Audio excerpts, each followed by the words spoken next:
All right, we're jumping right into a high-profile felony sentencing. From the very first moments, the tension is unmistakable. This isn't just another day in court. This is about accountability, broken public trust, and a judge confronting a dramatic fall from grace. Thank you. Please be seated. People versus Theresa Brennan, 19-25735 FH. Appearances, please. Good afternoon, Your Honor. William Rolson on behalf of the people. Dan Graham for the people. Good afternoon, Your Honor. Britt Cobb and Lori Willie with Theresa Brennan. All right. Good afternoon, everyone. First of all, let me first start with the pre-sentence report that the court reviewed.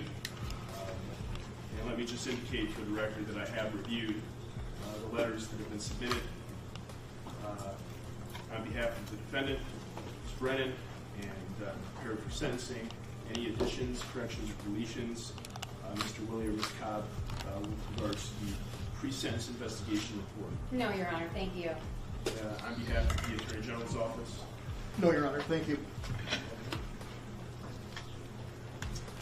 Both parties have received both the Attorney General's memo as well as the memo from Ms. Brennan with regards to the guidelines in this case, and both parties agreed that the guidelines are 0 to 6 months. Is that correct? Correct, Your Honor. Yes, Your Honor. Anything on behalf of the defense? Yes, Your Honor. Go ahead. Thank you. Your Honor, I know you've read the materials. In our written materials, what we've outlined are the bases that we rely on as reasons for following the recommendation of the probation department. Ms. Brennan be sentenced to a term of probation that does not include. Notice how the defense presents Ms. Brennan as a model citizen, even in the face of a felony charge. It's a classic strategy, emphasizing remorse, community contributions, and a previously clean record to push for leniency over jail time. But here, the stakes go far beyond those of a typical first-time offender. Term of jail. These bases generally are Ms. Brennan's remorse, acceptance of responsibility, the significant consequences she has already had as a result of her conduct, and her history of service to Livingston County. Ordinarily, if I were standing in this position with a 63-year-old first-time nonviolent offender and 0 to 6 months guidelines, I would be thinking that straight probation would be the normal outcome. We recognize this is not an ordinary case, however, because of Ms. Brennan's position as judge at the time of the offenses. But as we've detailed in our materials, and actually as the people have detailed in their materials, Ms. Brennan has had the privilege of being a judge stripped from her in a very public, very humiliating set of hearings. She was removed from the bench, and Here's the first dramatic punch. She's lost her judgeship and her law license permanently. That's not just career damage. It's a total professional erasure. The courtroom is practically buzzing with the unspoken question: can punishment ever match this level of personal and public loss? She will never be a judge again. The same is going to be true for her law license. That is currently under an automatic interim suspension as a result of the plea, just awaiting today's judgment. So, Your Honor, we ask you to consider those significant consequences. The loss of her ability to be a judge and a lawyer has been a devastating one for her. And when you add that to the fact that she's now going to be a convicted felon and potentially subject to felony probation with that type of a big hammer, we believe that the sentencing goals of deterrence and punishment are met with an additional probationary sentence without any jail. Now, Your Honor, there has been a lot of media attention to Ms. Brennan and her legal troubles over the last several years. One of the things that has not gotten any attention and that we have highlighted in our written materials, but I just wanted to speak on it a bit, is Ms. Brennan's history of service to Livingston County, not just as a judge, but also just as a citizen, and also the very positive impact she has had on the lives of many, many people. We've submitted a number of letters to you, Your Honor. I'm sure you've read them. We had a very big stack of them, and they were rolling in even today. There are simply a lot of people that support her, and I'm sure this courtroom has any number of people that would be willing to say nice things about her. We submit this information to you, Your Honor, not to minimize what she has done, but just to point out that we're all the same. We all have good things that we've done, and we all have bad things that we've done. And for Ms. Brennan, the bad, of course, is this case and the circumstances that have surrounded it for the last couple of years. But the rest of it is pretty darn good.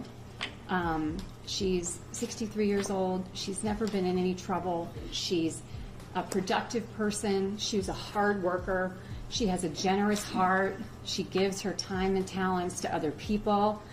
She's loved by her family and friends, needed by her family and friends, and actively giving in her community. And finally, Your Honor, I just wanted to point out that there really has been a lot of change for the good in Ms. Brennan over the last 3 years. What started as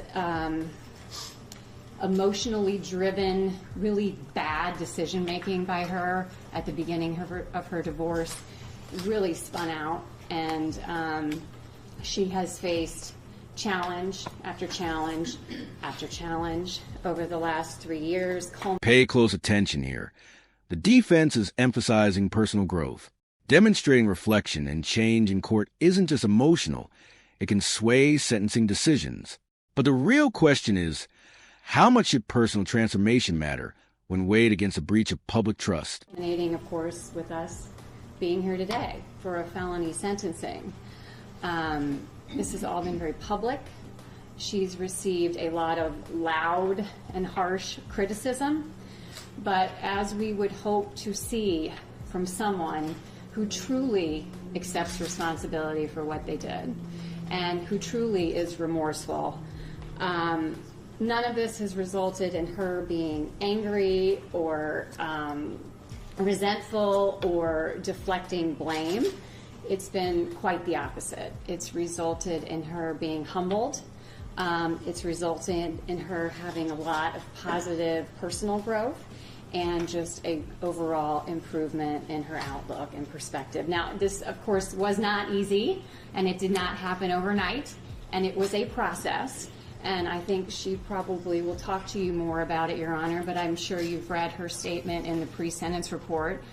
This was very difficult, and she went through some really dark, dark times, but she did the work, and she continues to do the work because she wants to come out on the other side of this thing a better person.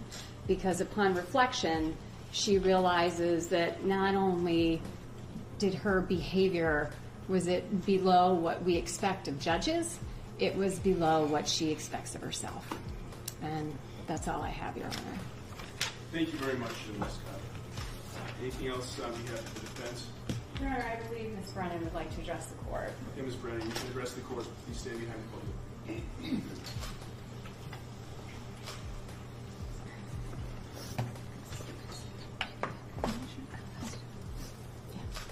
Go ahead, Ms. Brennan. Your Honor, I've struggled with how to convey to you my remorse and shame.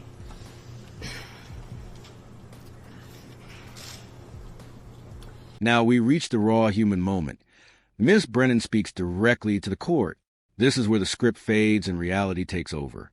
Get ready to witness the sharp contrast between legal argument and genuine emotional vulnerability. That I feel because of what I've done. I know you read the letter that I wrote, and I wasn't going to read any part of it here today because I don't think I'd be able to make it through. But I think that it's important that the public know I have taken this so seriously, and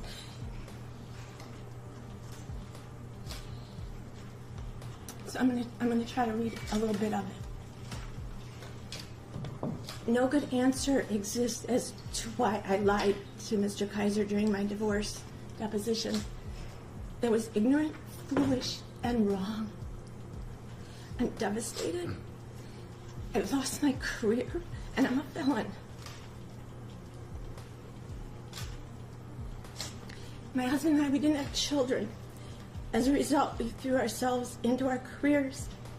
For years, I defined myself by what I did, and I believed I was doing something that was purposeful. Because of my actions, I've lost that. Now, I appreciate that the public now has a more negative view of judges and lawyers because of what I did. That's not what I wanted. I wanted the opposite.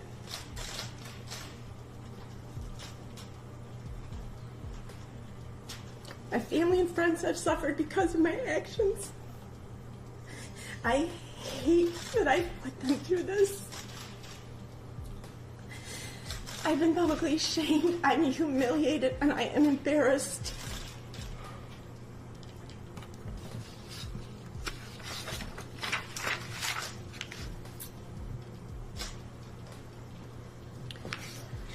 I began journaling, and I'm going to read a portion of what I wrote this summer of 2019. I have never broken down in front of you. I've been stoic. I've been steadfast in my determination to show strength when around my family and of friends and, of course, in public. My brother told me he wants to emulate my strength, something like that I'm a role model for his boys. My dad wrote me a letter and told me I was his hero, that he'd not had a hero since my mom died. I am none of those or that. I'm simply living my life the only way I know how. My suffering reached a point to where I wondered how to die. A gun, pills, hanging, drowning. This is intense. She's opening up about suicidal thoughts and deep emotional pain, laying bare the psychological weight of public disgrace. It's a powerful reminder. Legal consequences don't just affect your finances. They cut into your mind and your very sense of self. Driving into a tree, asphyxiation, but I'm not that weak. I have sobbed more in the past 3 years than my entire life. And I have buried a mother and a sister, curled up in a fetal position, lying on the floor because I could not hold up my weight. The type of sobbing that scares you because your mind and body ache beyond recognition, where you're gasping for air. I prayed for night and dreaded dawn. At night, I held a rosary as I fell asleep. When I would awake, I would pull a comforter over my head, creating a cocoon. Fall and winter were a welcome relief because darkness arrives sooner. I've watched my father age. I've seen him weep uncontrollably. The shame I felt, the fear of going into a store, anywhere in public because of the stares, never knowing when I'd be confronted, the embarrassment of giving anyone my last name. I've begged on my knees the universe to make it stop. I think I am to a place where the tears stop and they come again and again. I have believed I am unworthy of respect. I have believed I have lived a wasted life, that my entire life has been a failure. I have believed I am worthless. I have believed I will never be deserving of love. Do you not understand? I am broken. You know, I am consumed with guilt. I have failed in so many ways. I failed so many people. I have let down and caused indescribable suffering for my family and friends. They have given me unconditional love and support, which I don't deserve. Over time, I hope to be able to repay them for what they have done for me. My actions have resulted in me letting down my community, those that elected me, those that I worked with. I've disgraced the legal profession. Someone I asked to write a letter for me said that he believes we should not be judged by our worst or our best. I pray that's true. This is my worst. I have learned invaluable lessons about myself over these past 3 years, lessons I promise it's going to allow me to make amends. Recently, I was attending a funeral, and there was this reading from Proverbs, and there was a phrase that struck me that was humility before honor. Somewhere along the line, I lost my ability to be humble. This has humbled me.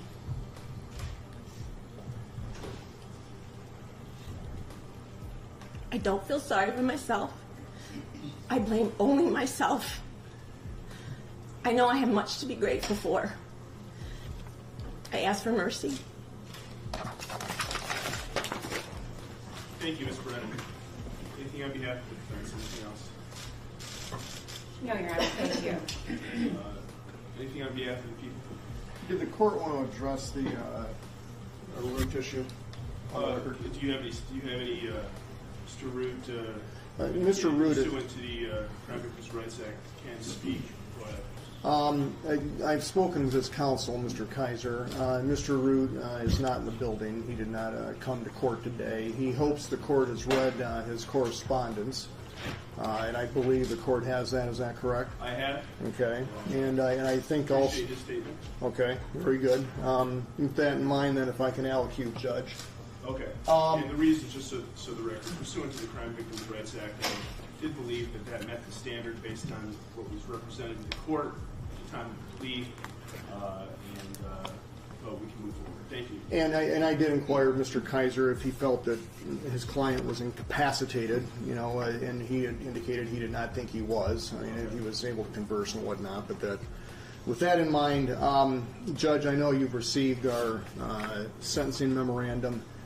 And a couple of points here. I agree with Ms. Cobb that this isn't the average case, and all we have to do is look around the courtroom. Now the judge makes it clear this is no ordinary case. Holding a judicial position comes with a higher duty. When someone sworn to uphold the law commits perjury, the damage goes beyond the individual. It strikes at the very foundation of the justice system. We see the public interest in it, and we understand it's not the average case. And I sincerely and genuinely agree with Ms. Brennan's observations that no, I don't think we are judged or should be judged by our worst days, nor by our best days. I mean, usually the truth of the matter, it falls somewhere in between. And I embrace that position, and I agree with it. Now, with that in mind, I think the thing that is worth spending a little bit of time on in this case are really two facts. One, which is obvious, at the time that she committed the offense of perjury, she was a sitting state district court judge. And we obviously expect more from our judiciary or members of the judiciary than perjury during anything, whether it be a deposition during a divorce matter or in open court. The position of trust that she held is relevant for the court's consideration. And the reason that I say that is because of the knowledge of the wrongfulness of the conduct is present at the time that it's committed. It can't be said that the individual later realized, well, my gosh, I didn't realize that the falsehood that I told was, while I was under oath, or that it was a crime. I mean, clearly, given her position, I mean, Ms. Brennan was aware of the importance of the oath in following the oath. And, I'm sorry that she went through what she has just outlined for the court during the last 3 years. But to be quite frank, this is, and I think she probably understands this, is it's conduct that she brought upon herself. in regards to the criminal charges that she faces. And nobody made her perjure herself. Now, with that in mind, I mean, the first point being her position, I turn to a second point, and, you know, doing what we do day in and day out, whether you might be a neurosurgeon or an engineer that builds highways or buildings, or a lawyer, you know, you become accustomed to your environment after a while. And, you know, the men and women who do honest physical labor, even though it would be challenging to maybe others to do it day in and day out, after a while they become, you know, steeled to it, and they're able to accomplish it. And one of the things that I think is worth noting in this particular case is this thing that we do that we call the practice of law. Whether you're an advocate, whether you're a member of the bench, it is never A, to be taken for granted, the right to practice it, and B, the import or the requirement, the cornerstone in every county courthouse across our state, you know, should have the word truth impressed upon it. And then the point that I get to is, you know, we come in these rooms, we come in these courtrooms every day, we litigate, we advocate, we practice our craft. But the cornerstone of what we do is truth. It is not... Listen closely. Truth isn't optional in a courtroom. It's the foundation. Perjury stands in direct opposition to justice. This moment makes it clear. Sentencing here isn't just about punishment. It's about safeguarding the integrity of the entire legal system. Falsity. And it is falsity, it is, that is the darkness that really can take justice and set it on a different path than where it should be going. The tolerance of perjury can never be allowed. Now, at the same time, you know, I invite the court, obviously, to you know, think of the good deeds that Ms. Brennan may have done over the past. But at the end of the day, why we're here is while she was a member of the bar and while she was a member of the judiciary, she made a decision. And that decision was to perjure herself during her deposition and through her litigation involving Mr. Root. That is, I understand her points and also Ms. Cobb's points that are very well made about the things that she's lost and the price that she has paid. And those are relevant considerations. I can't hide from that. But that being the case, the notion that it was a mistake or something of inconsequential merit, I think is misplaced. You know, the perjurous act that she made, Judge, as, you know, a member of the bench, I think I'm going to offer the court my opinion, and I think she ought to, the court should sentence her to the top end of the guidelines. I think a 6-month jail sentence is appropriate in this case.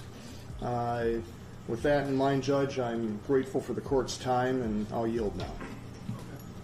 Thank you, Mr. Ralston. Anything else from either side before the court imposes sentence? No, thank you, Your Honor. Well, first of all, let me first commend the attorneys in this case, because I think that the attorneys for Ms. Brennan, Mr. William, Ms. Cobb, and the attorneys for the people in the state of Michigan, the Attorney General's office, Mr. Ralston and Mr. Grano have shown an enormous amount of professionalism over the past 6 months. So I appreciate that from both sides. Let me first also indicate to Ms. Brennan that you may file an appeal in conviction for leave you may file an application for leave to appeal your conviction and sentence. If you cannot afford to hire an attorney, the court will appoint an attorney and furnish the attorney with the transcripts and file necessary for you to handle your appeal, and your request for an attorney must be made within 42 days.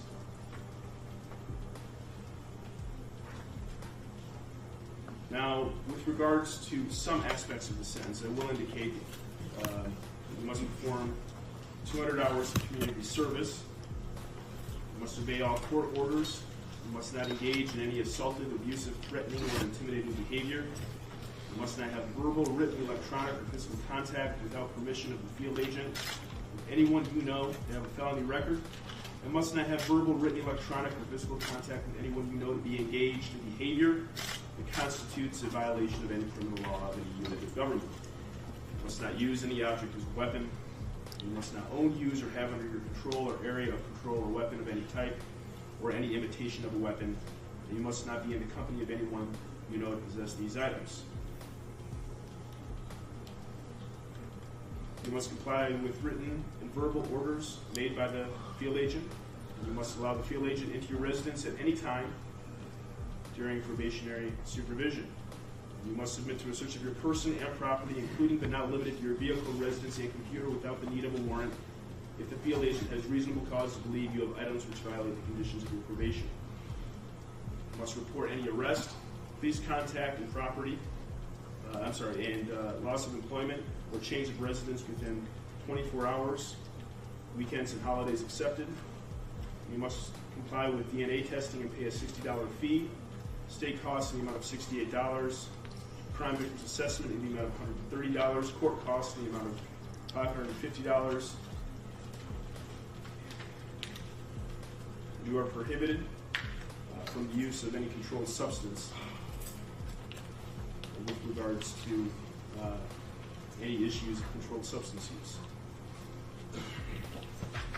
And you may be detained for up to 72 hours without a warrant by a probation officer or any law enforcement official officer if you have been alleged to have violated your probation. Now, the court has a decision to make, and the court is bound within the guidelines that were agreed upon by the parties of 0 to 6 months. And let me first indicate the first responsibility of any judge is to uphold the law. And our system of law is eroded, and there is a lack of trust in our judicial system if people who are tasked with upholding the law decide to subvert it for their own personal gain. Now, Ms. Brennan, you have taken several oaths in your life. You took an oath first when you became an attorney. This is the same oath that every attorney in the state of Michigan takes.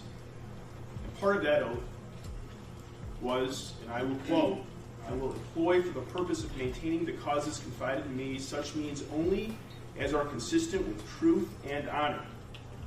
I will never seek to mislead the judge or jury by any artifice or false statement of fact or law." You also took took an oath when you became a judge, Ms. Brennan.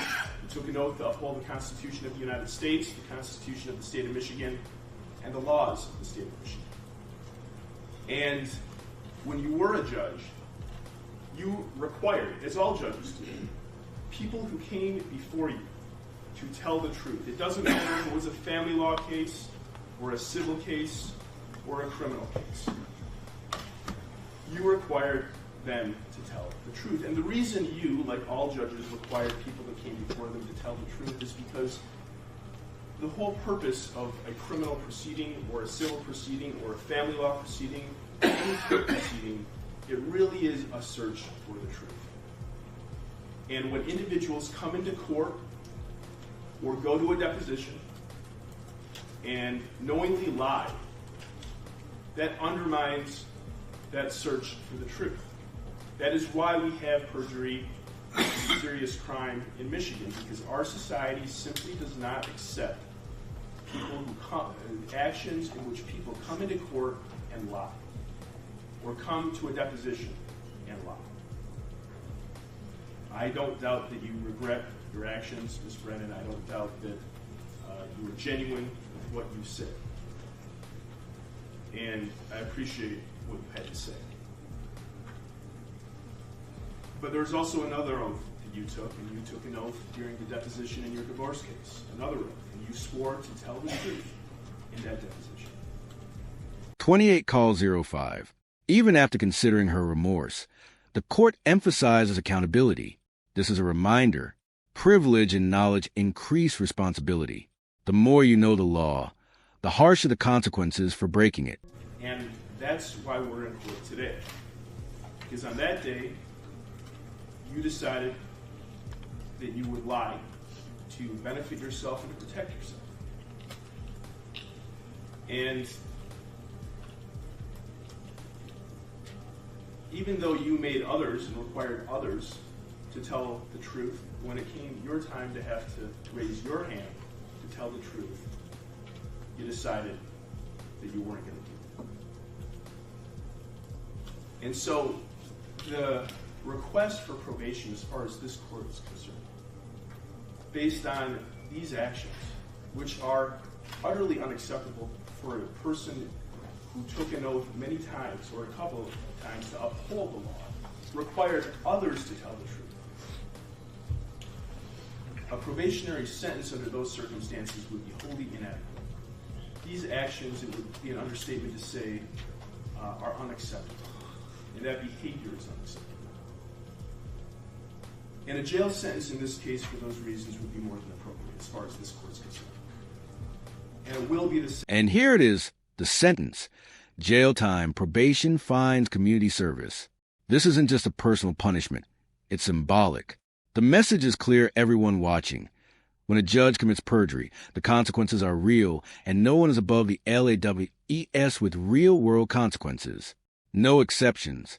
Of this court, the sentence was, Brennan, within the guidelines that were agreed upon, to 6 months in the county jail, followed by 18 months probation. Is there anything for either side? No, Your Honor. With regards to anything with regards to the jail sentence? No, Your Honor. I guess our only request in that vein would be that she be allowed to be given a report date to make arrangements. Mr. Ralston, is there any objection on behalf of the Attorney General's office if the court does agree to a report date? It would have to be a short period of time. What's the Attorney General's office's position on that? Two thoughts that I have. Number one, clearly that's within the discretion of the court and it's allowable. What I'm thinking of is the sheriff may or may not have some logistical issues with housing Miss Brennan, and given that obvious, quality of the case, I think it's probably appropriate to go ahead and. I'm assuming the court is. We're talking about a number of days here. I mean, not weeks or months. Well, there are unique issues to this case, and I believe a report date of Friday, January 24th would be more than appropriate. Any objection? No, Your Honor. No, Your Honor. Okay, thank you, everyone. There will be 0 days credit. This is only on one count of perjury. Thank you. And judges, what time should the court, just so we're clear, I mean, what time would you want her to report? At 9 o'clock in the morning on Friday, January 24th. Thank you, Judge. All right, thank you, everyone.